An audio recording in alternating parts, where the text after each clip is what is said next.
Congress President,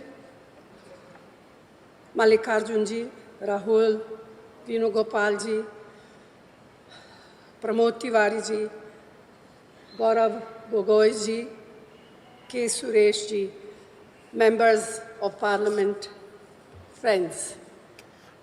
I am deeply conscious of the great responsibility all of you have placed on me yet again. Thank you. Let me, first of all, greet and congratulate all the newly elected Lok Sabha members of Parliament. You have fought a tough election under the most challenging of circumstances.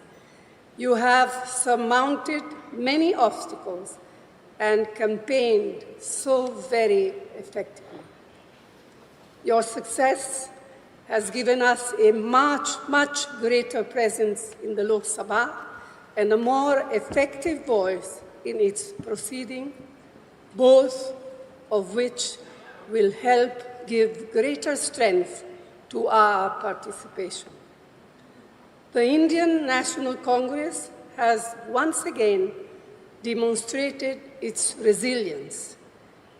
It was up against a mighty and malevolent machine that was doing its utmost to destroy us. It tried to cripple us financially. It carried out a campaign against us and our leaders that was full of lies and defamation.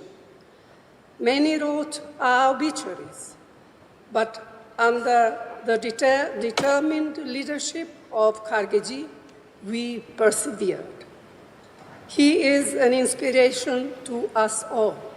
His commitment to the party organization and its ideology is truly extraordinary, and we all have to learn from his example.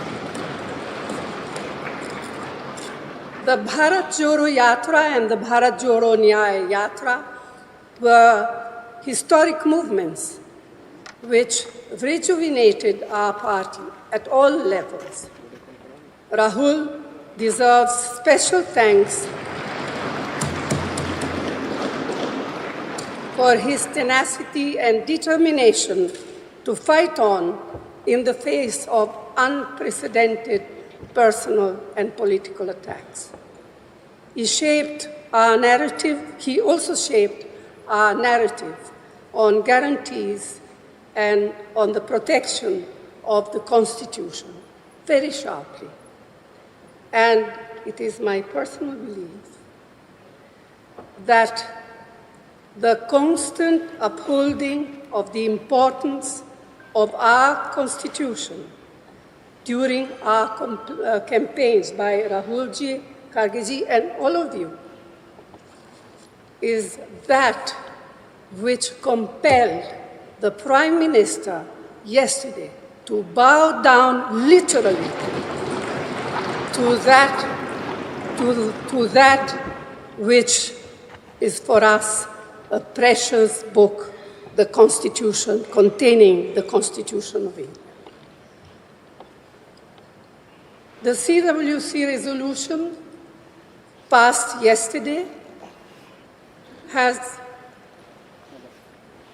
not earlier today, sorry, there's a mistake here, has also thanked all of you, all of our colleagues and workers across the country who worked, and they too worked very hard and so very diligently for our success. On your behalf, I wish to reiterate that sentiment strongly. Lakhs of workers in both rural and urban areas have stood by the party in the most difficult of times. We salute their courage and commitment. We owe them a debt of gratitude. Ours has also been a campaign where we have functioned truly as a collective. To those of our colleagues who contested the election but lost, I extend our full support and tell them that they fought valiantly and did our party proud. Our numbers in Parliament have increased significantly. Not only is the Indian National Congress a large contingent in the Lok Sabha, but we are bolstered by the strength of our India partners, some of whom have themselves come back impressively. Yet, as we celebrate our recovery, we must also reflect what we need to do to improve our position in states where our performance has been far below our expectation. The Congress President spoke about this earlier in the day at the CWC, and I wish to reinforce his plea.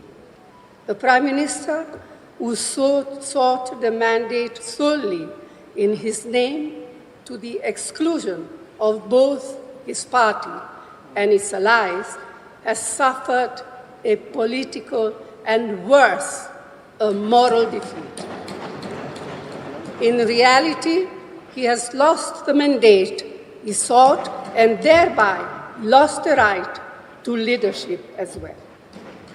Yet, far from taking responsibility for failure, he intends to get himself sworn in again tomorrow. We do not expect him to change the substance and style of his governance, nor take cognizance of the will of the people. That is why, as members of CPP, we have a special obligation to be watchful, vigilant, and proactive in holding him and his new NDA government accountable. No longer can and should Parliament be bulldozed like it has been for a decade now. No longer will the writ of the ruling establishment be permitted to disrupt Parliament whimsically, mistreat members, or push through legislation without due and proper consideration and debate. No longer can and should parliamentary committees be ignored or bypassed like they have been since 2014. No longer will Parliament be muzzled and stifled as it has been over the past 10 years. We have challenging times ahead. We have to be alert, prevent any attempt to increase polarization and erosion of secular and democratic values. So this is a renewed opportunity for us as a party that established parliamentary democracy in our country to bring parliamentary politics back on track to where they legitimately belong. In this election, the people have voted decisively to reject the politics of divisiveness and authoritarianism. They have voted to strengthen parliamentary politics and safeguard our Constitution. They have voted for the agenda of economic and social justice. That indeed should continue to be our objective and guide. Friends, this is a very emotional moment for me, for us all, especially the newly elected members of Parliament. All I have to say is that I have received so much love and affection from you. So let me close by the assurance to you all that I will do my best and more to fulfill the trust and confidence you have continued to place on me. Thank you. Jai Hind.